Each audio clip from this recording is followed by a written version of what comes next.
As you could see, I'm just an average 22-year-old who's a fan of DreamWorks. I'm currently working at a local Pizza Hut. I'm saving up my money to go to an art institute and make my own form of animation. When I watched Kip Van Creepy, I became attached to it. I watched it even if I'm at work, as a delivery boy myself. When I go up to my destination, I pause the show and do my work. Then I get in my car and play the show again. The description in Amazon TV Prime says as following: Pizza delivery boy Kip Van Creepy thought he was just cursed with the worst summer job ever. And that was before he would be delivering pizza to ghosts, Dracula, and the Mummy. Now Kip must do whatever it takes to keep his spooky customers satisfied with their pizzas. After all, the customer is always right. Dead or alive. I purchased DreamWorks DV and Amazon for my phone for $4.99. Got myself a 7-day free trial. When I was in my fourth trial, I noticed there was a 7th episode of Kip Van Creepy on the list. Last time I checked, there was only 6 episodes, like Picky Witch, No Garlic, It's Rap, etc., etc. The 7th one was titled Give the Devil His Due, with a screenshot of Kip and Neely standing next to what looks like a pale-skinned man of what reminds me of Skeleton from the animated series of The Mask. Only he's more human while wearing a white suit and a tie with a red shirt underneath. He looks like your typical red man with horns, but he's more, how do I put it, unique.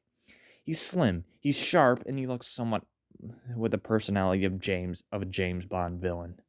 I was a little surprised to finally see a 7th episode to this very, very mysterious show. I clicked on it and the episode played. The 9-minute intro started, and it opened with the shot of the pizza parlor, which it looked like a red ship with horns and a sign saying Pizza Parlor above the entrance. I felt really excited to see this new episode. After all I watched was the 6 episodes, and that's it. This might be the day DreamWorks TV made something different than just 6 episodes and leave it alone for a bit.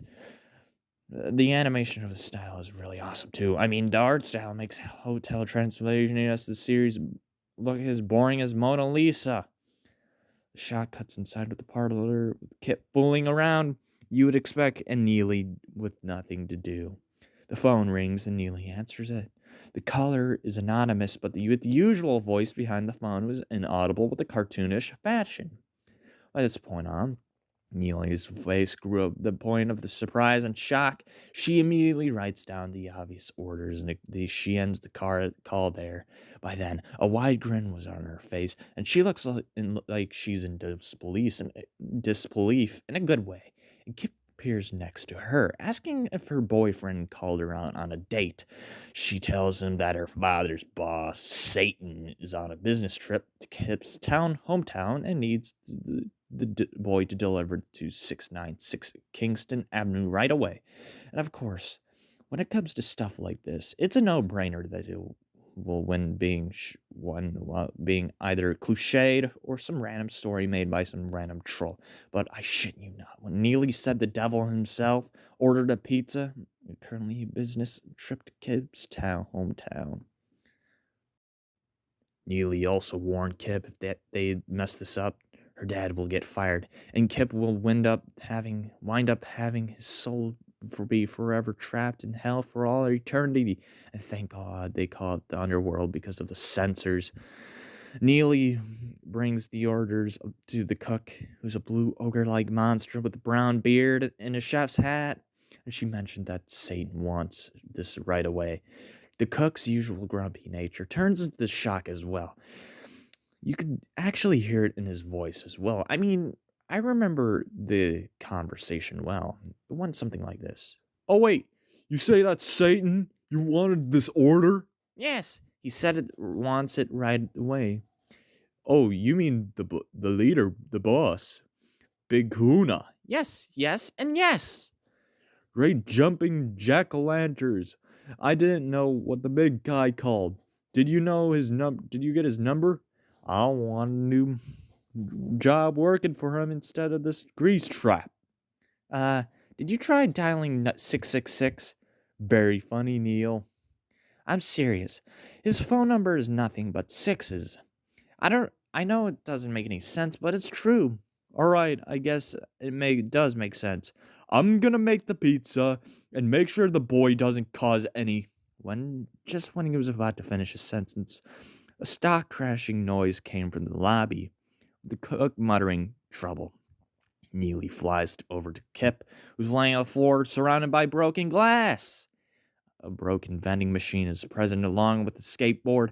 He says that he's sorry for breaking his vending machine, and Neely's accepts his apology and tells him to practice skateboarding outside the parlor next time. Of course, Kip gets ready to deliver the pizza, but Neely decides to tag along, like the episode Boned to Be Wild, only because she wanted to see her father amongst the other demons that tags along with their bosses.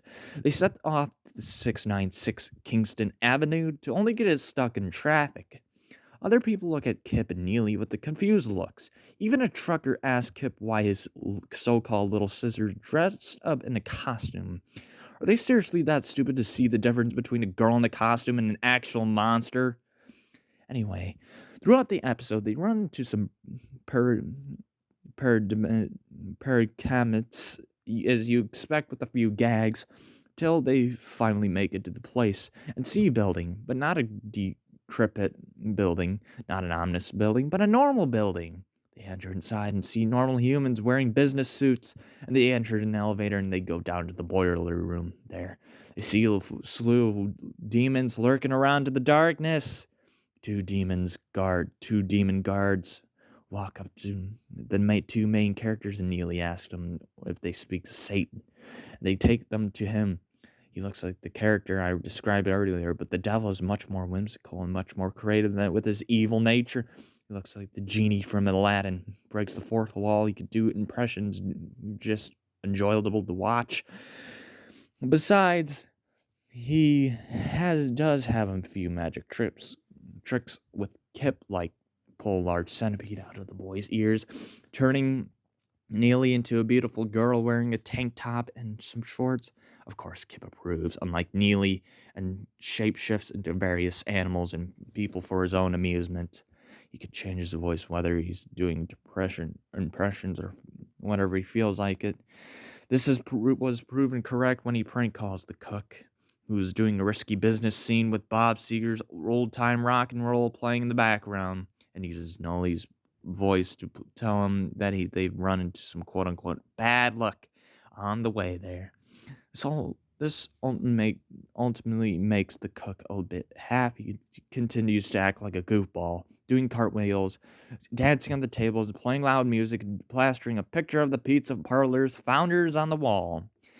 Taking some freshly made pizza and yeeted that son of a bitch at the founder's picture. This got so many laughs out of me because I felt like doing the same thing, but I'm basically the only one at my job. But nope, I'm stuck doing deliveries. I myself having fun with this new character. He can seriously do it all, despite being the most diabolical being in the universal. Kip gives him the order he wants, and boy did he give the boy a tip. He spawned a golden coin from out of nowhere and gave it to Kip. He told him that what he's doing is changing the monster's life. He's the first human mortal to have seriously made an impact, even every horrifying creature in existence. He decided to give Kip not a tip, but a reward for his efforts, and he tells him that he earned it. Oh boy, this makes Kip happy and proud of his job he's given. Oh boy, I forgot to mention about Neely's dad. Yeah, he's in this episode. He looks like Neely, obviously, but he doesn't have eyelashes, and he's colored in a deep shade of red. The episode ends with Kip and Neely arriving at the pizza parlor to only find the cook still acting like a delinquent, only to realize he's been caught and nervously chuckles as he goes back to the kitchen to clean up the place. The episode was absolutely flawless, unlike the multiple lost episode stories that tend to be downright terrifying or just laughable in general. But the reason this is considered a lost episode is my fifth and final trail. The episode was just gone. Just like that, I couldn't find it anywhere. I checked watchcartoons.com, Google, anywhere in general, but I wind up empty-handed. It's like the episode vanished from existence. I tell you, it's been on my mind ever since I find that lost that episode, and no matter how hard I still try, I can't get it out of my head. It's been bugging me for months. I'm gonna end the story on a good note. I continue to go on YouTube and watch these 9-minute intros of Kit Band Creepy that wish we remain 6 episodes would be uploaded, and hopefully they upload the 7th episode along with them, because I know the episode is out there. I just know it. They'll just have to dig a little deeper to get it. Even though unlike any lost episode out there, it's still a sight to behold.